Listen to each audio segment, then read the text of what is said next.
My name is Heidi Cave, and I've been married for 13 years. I have a son, Benjamin, who is 8, and a daughter, Annie, who is 10. I'm an author of a book called Fancy Feet and a motivational speaker. I've been an advocate and an ambassador for the Burn Fund for many years now.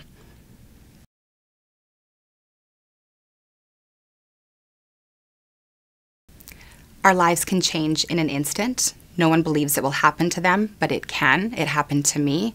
No one starts their car believing they're going to hurt someone. No one starts off the day like that, but it can happen. The choices we make behind the wheel can hurt and kill. We want to make better and smarter choices.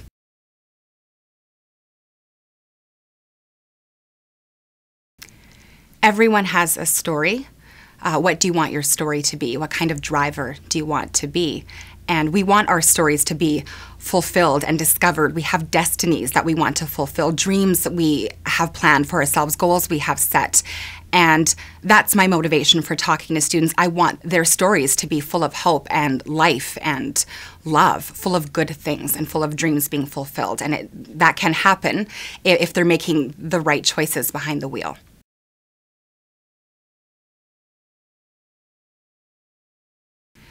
Our choices can have a lasting impact.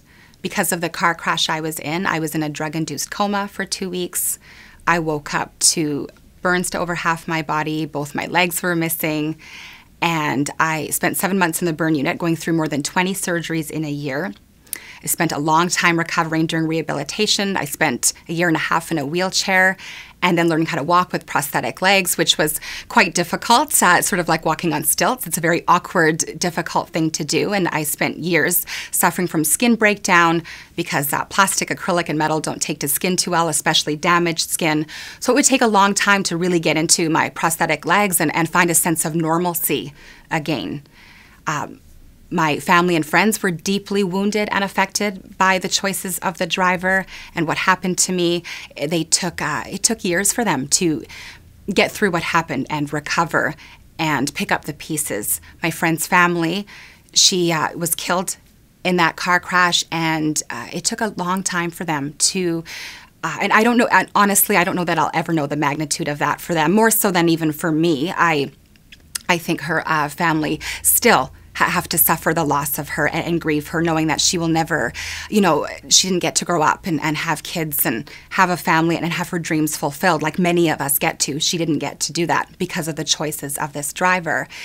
And he also was affected by his choices, suffered the consequences of his choices. He had to serve time in prison and, had to endure a trial and serve time in prison for what he had done.